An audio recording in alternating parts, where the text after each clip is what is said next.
ডিমগুলো ভালো করে সিদ্ধ করে ভেজে নিতে হবে লবণ আর হলুদ দিয়ে। তারপর তেলের মধ্যে জিরে, শুকনো লঙ্কা, পেঁয়াজ, কুচিয়ে রাখা পেঁয়াজগুলো দিয়ে ভালো করে ভাজতে হবে। সব কিছু একসাথে মিশিয়ে নিচ্ছি।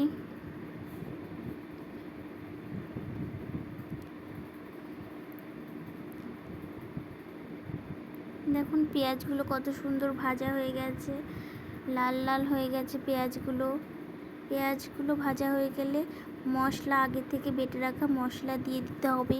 এর মধ্যে বাটা আছে শুকনো লঙ্কা, জিরে, আদা, রসুন, সব কিছু একসাথে মিশিয়ে নিয়ে যখন মশলাটা ভালো ভাজা হয়ে যাবে তখন ওর মধ্যে জল দিয়ে দিতে হবে। ভালো করে মশলাটাকে মিশিয়ে নিচ্ছি।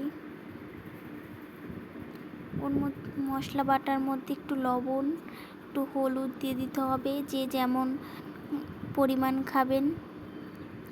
এখানে লঙ্কার গুঁড়ো অ্যাড করতেও পারেন আপনারা।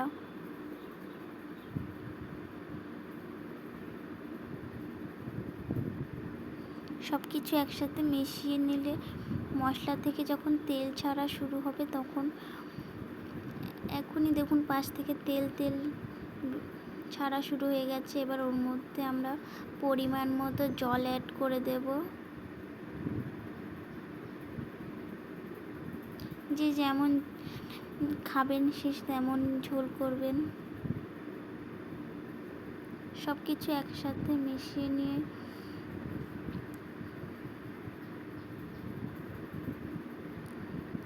যখন ঝোলটা ফুটে আসবে তখন ওর মধ্যে ডিমগুলো দিয়ে দিতে হবে। ভালো করে মিশিয়ে সেটাকে ঢাকা দিয়ে দিতে হবে কয়েক মিনিটের জন্য। আমাদের ডিম হয়ে গেছে ঠান্ডা করি। এবার ওর মধ্যে একটু ধনেপাতা উপর থেকে ছিটিয়ে দিয়ে, গরম মশলাটাও দিয়েছিলাম কিন্তু সেটা ভিডিও করতে খেয়াল ছিল না। ভালো করে মিশিয়ে নিয়ে একবারে খাওয়ায়।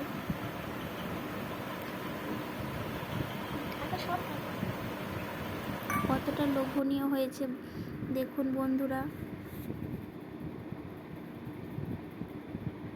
বাড়িতে অবশ্যই একবার ট্রাই করবেন এইভাবে। আর ভালো লাগলে ভিডিওটাকে লাইক, কমেন্ট, শেয়ার আর সাবস্ক্রাইব করতে ভুলবেন না।